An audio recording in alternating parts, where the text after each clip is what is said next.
Good morning. We got a fairly early, decent start this morning because today is a big day. We've got to leave. It's moving day, but it's also border crossing day. Yeah. And one cool thing about the Schengen is, in the Schengen, when you cross borders like from France to Italy, there's no border controls. It's just like going from state to state in the U.S.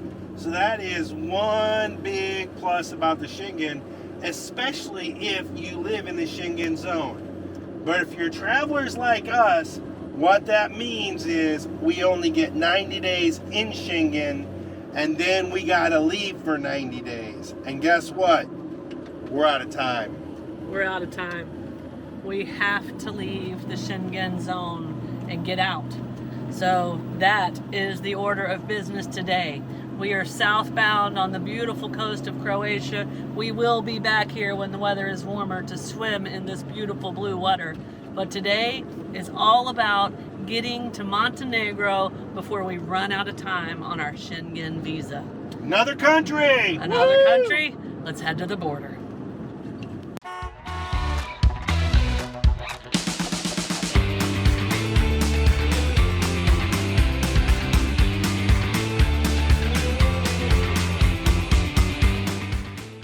As we're headed south towards the border to leave Croatia, a few things we have noticed about this country that we may or may not have told you over the past couple of videos because we've kind of been in a hurry to get down to this border. But one, they grow a lot of grapes here. There are vineyards everywhere, and the farther south we got, the more and more we started seeing them all over the mountains. And the same goes for olives. They are everywhere. And I think it's because it seems like a very dry and arid climate through here. A lot of the shrubby things, like you would almost expect to see some cactuses popping up. We have not, but it feels like that kind of climate. There are also campgrounds all along this coast. Everywhere. Seems like every little restaurant or every little empty lot on the coast, if it's not a hotel or a home, it is some sort of campground. The downfall is it's wintertime and they're all closed. So we are anxious to get back here, not in the height of summer season, but maybe at the shoulder season, maybe April or May-ish, and check out some of these beachfront campsites because they are all over the place in Croatia. It definitely is a van life atmosphere. We're just not getting to experience that right now because of the time of the year.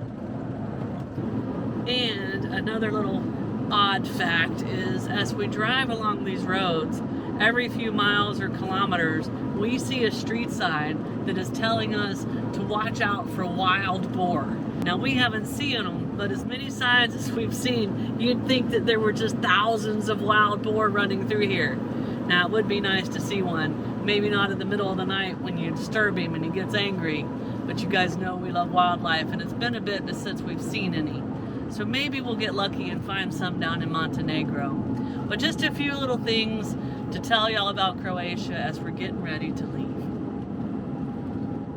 So we literally just drove you over the city of Dubrovnik. There's a road that runs along the mountainside here. We had a perfect bird's eye view of an incredibly beautiful city that is famous for many, many reasons. One of them, for the Game of Thrones fans out there, this is where a lot of that show is filmed. And if you walk through here, they say a lot of it is going to look very familiar. Another thing is this area suffered a lot of damage during the war that happened in this region in the early 1990s. Yep. In the early 1990s. And they say from certain lookout points, you can look over and see all of the signature orange roofs of the city, and the newer ones are the houses that or buildings that were bombed in 91, which is recent, guys. That is as far as history goes, that's recent war times. I think the hurricane, I think the earthquake of 96 also got this area pretty good.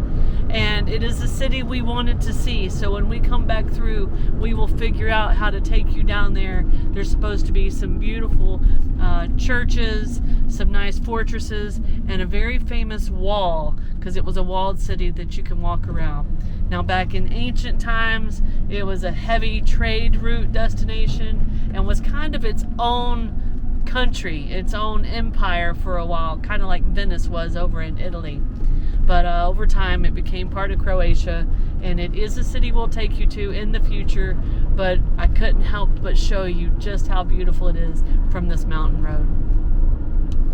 And just a quick update, we're south of Dubrovnik and only about 30 minutes away from the Montenegro border. Now, we've been coming along this coastline, and I'm telling you, it is cliff sides. There are places that are steep, and you go up and down, and you have some stunning views. This coastline is as beautiful as any as we've seen, and I feel like the further south you get, the more beautiful it is. We are going to miss Croatia, and we're going to miss the Schengen countries, but we're getting close to the border, guys. As we get closer to the border, I'm going to turn my attention to a few things you would need to know if you were going to cross a border in a car or a van from Croatia to Montenegro. Now, first of all, I want to back up a little bit, and when we decided to ship the van over to Europe, I had to research things like insurance for the van. All of the countries over here require that we carry liability insurance on the van, just like most countries in Central and South America did. But over here, most of the countries share an insurance kind of program, and you buy it through, there's numerous different insurance companies, just like in the States, but it's called the Green Card, and it will cover almost every country in all of Europe. Now, because of the Ukraine war, and because our vehicle is registered in a non-EU or non-Schengen country, they eliminate some of those countries from our coverage. So we have a green card insurance policy that covers most of Europe. But because our van is from the United States, it does not cover any of these Balkan countries. It does cover Croatia, but once we leave here, we're going to have to stop at each border and pick up car insurance. But that's okay because we're used to that from Central and South America. So that is going to be one of the things we have to deal with at this border. And if you're from Europe, it might would have been something that would have confused you. So I wanted to explain to you why our green card does not cover us over here. 4 minutes from the border crossing, leaving Croatia and entering Montenegro. My border butterflies are kicking in. I just cannot help it. I've got all our documents gathered up, originals and copies. Let's go do this. It's 11:15 and we've made it to the border. There is a bit of a line. Now, this is our first formal border crossing in Europe. In Central and South America, you would just go over on the wrong side of the road and pass all the semis. Doesn't look like that's what happens here. Right up here, it looks like they divide the semis and the cars. So we have to wait in line. There's generally a two-step process. We're at the Croatian side, meaning we got to check out of Croatia, and then we'll head up a little bit further before we have to check into Montenegro. Yeah. Now, over in Latin America, or in all of the Americas, the app that people like us, overlanders, use is iOverlander. It is the predominantly used one, and it is populated with all kinds of information. Here in Europe, the main one that is used is called Park for Night. Now, we've finally gotten used to it and figured out all the ins and outs, and it is a good tool for finding campsites and things like that. But there's a big difference between iOverlander and Park for Night. iOverlander will have places where people can enter their experiences and stuff that happened at border crossings and at checkpoints and at embassies and for dealing with pets, and also for dealing with having to get car insurance and stuff like that. Park for Night has none of that. So our resource that we're very, very used to from Latin America is gone. So we believe we know everything we need for this border, but we don't really have a tool to check. Also, Wiki Overlander. We use Wiki Overlander, which is a great online site for a lot of countries. Nothing for this border. Yeah.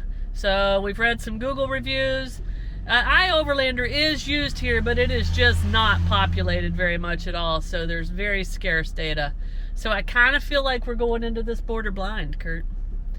Definitely. And that van just passed. I wonder. I don't know.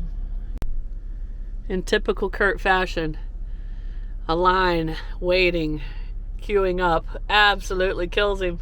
So he's going exploring. He's walking up there to see what's up. See if we actually do need to wait in this line or not. His persistence pays off sometimes and gets us around some of these lines. Me, I'd just sit here until everybody moved out of the way. It's a pretty good blending between me and Kurt when we work together on these kind of things. All right, my Sorry. All right, my investigatory nature paid off. We were actually supposed to go around the trucks. Trucks go through customs. We do not, and so we are in line now to get stamped out. So in the scheme of things, we probably waited there for 10 minutes. It's 11:24, and so we're moving through. We are out of Croatia. We are officially out of Croatia, the van and us. We pulled up to the gate. Our license plate, which is a Florida United States license plate, got a lot of attention. Kurt was socializing with some of the Croatian border police, and I didn't even have to get out. I was able to do everything through the nice customs guy here at the window. He stamped our passports out, so we are officially out of the Schengen, which is very important. We need that documented. They checked our car papers. Here, it seems like we don't have to get an official document for our van. Maybe they just enter them into a computer system or something. He checked over all of our documents for the van. So it was easy peasy. At the gate, we were probably sitting there at the little immigration booth for 4 or 5 minutes tops. Now we have to drive a little ways till we get to the Montenegro border, where the check-in, of course, will be a little bit more thorough because we're entering a country instead of just leaving one. So a couple of things when we were waiting for our turn to leave at the Croatia border. We noticed that the cars coming into Croatia, which would be entering the EU, entering the Schengen, it looked like a much more formalized process. Cars were getting searched, people were having to pull their suitcases out and they were getting gone through. So when we come back, I believe it'll be a bit more complex when we enter the EU again. All right, time to focus. We're at the Montenegro border, and there's a line. It looks like a dozen cars or so. It doesn't look like we have to hop out. It looks like we go through the booths. We're gonna have to buy car insurance here, which I believe we can do right here at one of these booths just past the border. That's what we hope anyway, so y'all keep your fingers crossed. We had to come in off to the right into this building and up the stairs, and to get the auto insurance. It was pretty easy. It was $28 euros, I should say, for 30 days. It took all of about 5 or 10 minutes. They took our paperwork. They held our passports there until we got the insurance. So we're headed back there to get our passports, and I believe we should be done now. So let's go do that and see how things work out. Woohoo! Well, I had to wait for a van load of like 12 people, but showed them the paperwork. It was really quick. 12 o'clock, so right about an 45 minutes. 45 minutes. Crossing. We are officially in Montenegro, which is our 20th country in the van, which means it's the 20th country for the kitty cats. Now for me and Kurt, for total travels, it is our 31st country, but who's counting? Hello, Montenegro. Now, we do not have to worry about exchanging money because Montenegro uses the euro, which we already have some of. But we do need fuel, and it's a 158. We rolled the dice. It was only $1 or euro, I think, 47. But this is also the border station. It might be cheaper as we get closer to town. We were hoping Montenegro was cheaper. Yeah, we rolled the dice. We'll see. We have about a half a tank. We'll let you know what fuel costs are here as we move forward down the road. But we got all the things we need to do. We're in a new country, so... Yeah, and I don't think either one of us have to deal with SIM cards. I think my SIM card, well, it's already working here. We'll know soon if Curt's is going to kick in and automatically work. So SIM cards are definitely easier to deal with here in Europe. So all we really had to do different there was car documents and get some insurance. Woohoo! I'm excited. New country. So we went a couple of miles into Montenegro away from the border, and we found diesel for $1.41. It's just a couple of cents per liter, but we did make the right gamble. It is a little bit cheaper here in Montenegro, not much. 6 cents per liter cheaper. We'll take all we can get. So when you cross a border, grocery stores change, gas stations change, roadsides change, the names of things, everything just kind of changes instantly. Now in Montenegro, officially, they speak Montenegrin, but that is not an official language in the Google Translate. So other official languages here are Serbian, Croatian, and Bosnian. And I actually think all of these former Yugoslavia countries have very similar languages, maybe with just different accents or a few different slang words, a few minor differences, but I think if you can speak one, you could probably get by in all these countries. Unfortunately, we don't speak any of those, do we, Curt? No, but they spoke pretty good English at the gas station.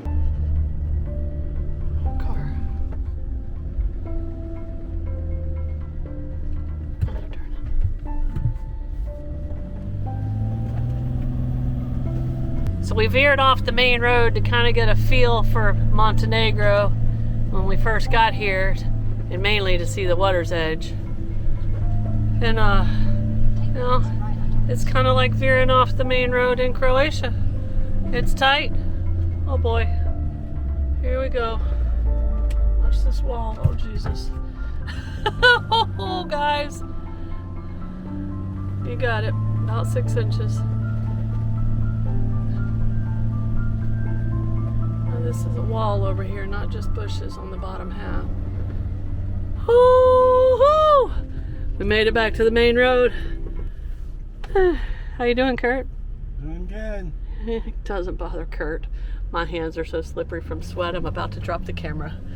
All right, let's see what we can find for camping, guys. So as soon as we crossed the border, we were pretty much in a city. And as we drove through the city, it is obvious that it is a tourist destination mixed in with probably just a typical city with a lot of banking and industry and stuff like that. But it sits on this beautiful bay, and there are hotels and there's a beach that lines the whole way. But it is crowded, and the name of it is, let's see, Herceg Novi. Hercegnovi. And it looks like a lovely little city if you travel by staying in hotels and that type of thing. In a van, it looks like somewhere we need to get out of, right, Curt? 100%. But don't worry, we're going to continue to follow this blue water and hopefully get out of this area that's so super crowded and populated. Maybe get into a little bit of nature. When we first crossed the border, there was a big sign that basically said no wild camping. And we've read that just finding little nooks and crannies to camp, it's not going to be super easy in Montenegro. We just pulled in just to take a look at the water. It's the first place we've been able to pull over and see it. First thing you see, big giant sign, no campers anytime. But technically, most times when countries say no camping, they mean don't roll out your awning, don't get out your grill, don't sit chairs outside. So for us, if we can find a little paid parking lot or a little private parking lot by a restaurant that'll let us stay along this water, that should be no problem. We just can't set up camp, you know, and we can just stay in our van and not really disturb people around us. So challenge number 1 in Montenegro is going to be finding somewhere to camp.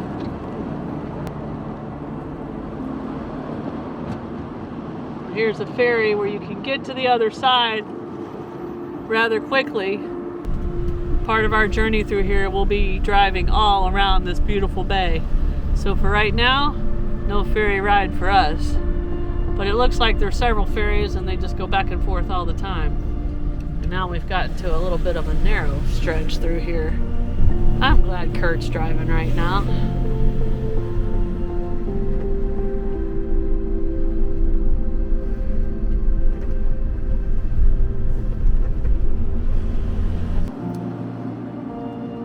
Ever since we got to the coastline of this bay, there have been people, activity, hustle and bustle, stores, people coming and going, people crossing the roads. There are sailboats and normal boats out on the water. It may be wintertime, but there's activity here, isn't there, Curt? A lot more activity than there was up north in Croatia. I don't know if it's because it's a Saturday or if this is just more like a resorty type place where there's a bunch of people here on holiday, but a lot more people around for sure.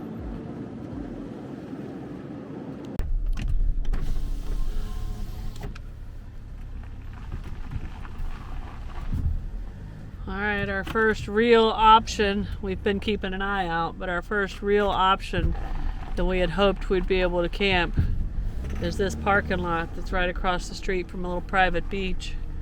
But as you can see, it's closed up tight. So option number one is a no-go. We've got option number two plugged into Curt's phone. The beach is closed. This has proven to be quite difficult, guys.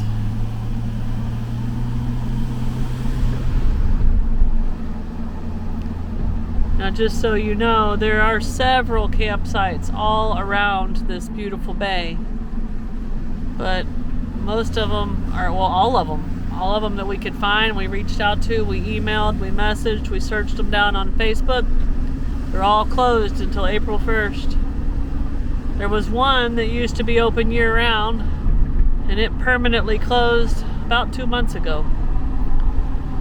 So, and everywhere you look, there's those no camping anytime signs. Maybe spot number two will bring better luck. Spot number two looks like it's gonna work out just fine. Look at this view, guys, from our camp where we're gonna stay. Looks like some sort of a marina parking lot in a small town. But look at this beautiful, beautiful Bay of Kotor. Vanna seems very happy up on the dash, getting her some vitamin D. We are wore out. The border crossings always do that to us.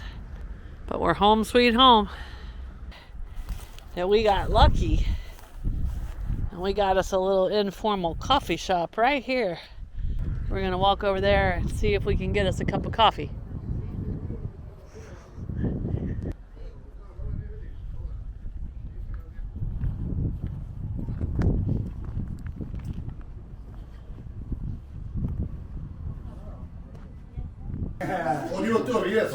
Yeah, you'll be famous. Cheers. American dream. Drinking tea. Oh, so this right here is the coffee? Yes, for coffee. Yes. Ah, can I?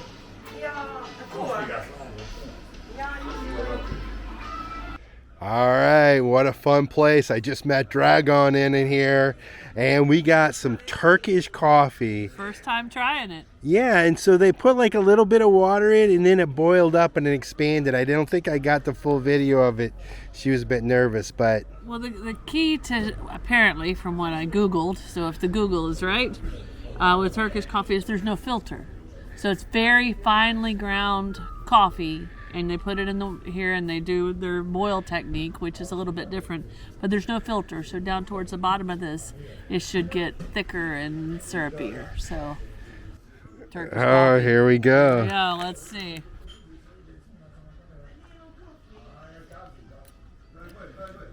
Oh, it's good. It has a distinct flavor to it. It's good. I like it. And they brought us some little snacks too. Yes, they did. What a cool little spot here. We got the van in the back. We got, I think this is like a bay. Or It's the Bay of Kotor. The Bay of Kotor right here. Sun's going to be going down in front of us. Turkish coffee. Nice people. Wow, guys. First night. Hopefully it goes well, but so far, perfect. We'll see you on the next one, guys. See you in a few days. Cheers. Cheers. If you like this video, be sure to subscribe to our channel and hit that notification bell so you guys know when we put out new videos. And don't forget, you can always follow us over on Instagram to see what's going on in between videos. Cheers, guys.